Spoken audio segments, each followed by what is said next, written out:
जहाँ एक गंधर्व और किन्नर सब विहार कर रहे थे। स्वयं देवराज इंद्र भी चैत्र और वैशाख मास में देवताओं सहित वहां आकर क्रीड़ा करते थे। वहीं अपने आश्रम में मेधावी नाम के एक ऋषि भी तपस्या करते थे। वे शिव के परम भक्त थे। एक दिन मंजू घोषा नाम की अप्सरा ने ऋषि को मोहित करने का विचार किया। वह भय के मारे उनके समीप तो नहीं गई, परंतु दूर बैठकर बीना पर मधुर गीत गाने लगी।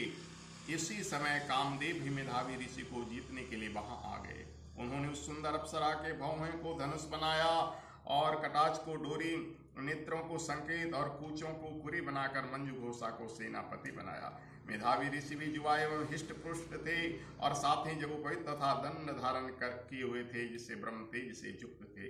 मंजू घोषा ऐसे सुंदर ऋषि को देखकर मोहित हो गई, उनकी सुंदरता पर अति मुग्ध हो गई और अपने गीत, चूड़ियों और नुपुरों की झंकार कर, नृत्य कर, हाव भाव दिखाकर मुनि को रिझाने लगी।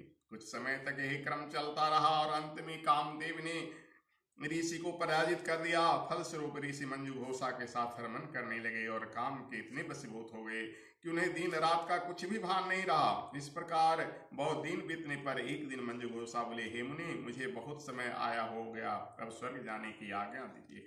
तब मुनि बोले, अरे प्यारी, आज इसी संध्या को आई हो, प्रातः काल होने तक चली जाना। मुनि के यह वचन सुनकर अप्सरा बोली, कुछ समय तक रुक गई और रुकी रही। कुछ दिन के बाद फिर बोली।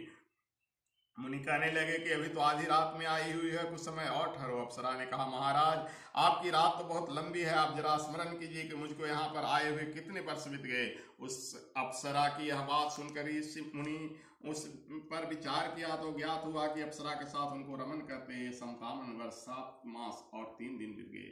यह ज्ञान होते मुनि ने अप्सरा को काल के समान प्रतीत जाना और मुनि अत्यंत क्रोधित होकर गए। उनके आंखें से ज्वाला उत्पन्न होने लगी। वे बोले, अरे कुटिल, मेरी कठिन परिश्रम की हुई तपस्या को तूने नष्ट कर दिया है। तो महापिशाचनी दुराचारनी है, तुझे धिक्कार है।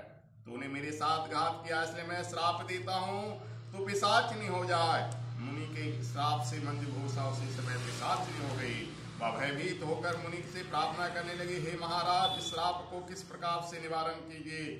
अप्सरा के दिन वचन सुनकर मुनि बोले, अरे दुष्ट जल्पी, तूने मेरा बहुत अनिष्ट की है, मेरी तपस्या को नष्ट किया, फिर भी मैं तुझे श्राप से मुक्त होने का उपाय बताता हूँ। चैत्र मास की कृष्ण पक्ष की एकादशी का नाम पाप मोचनी है और वह सब पापों को धो डालती है, सभी पापों को नाश करती है। उस व्रत को करने से तुम पिशाच योनि से मुक्त हो जाएगी। ऐसा कहकर मेधावी ऋषि अपने पिता च्यवन ऋषि के आश्रम को चले गए। मेधावी को देखकर च्यवन ऋषि कहने लगे, अरे पुत्र, तूने ऐसा क्या अनर्थ किया है जो तेरा सारा पुण्य छिन्न हो गया।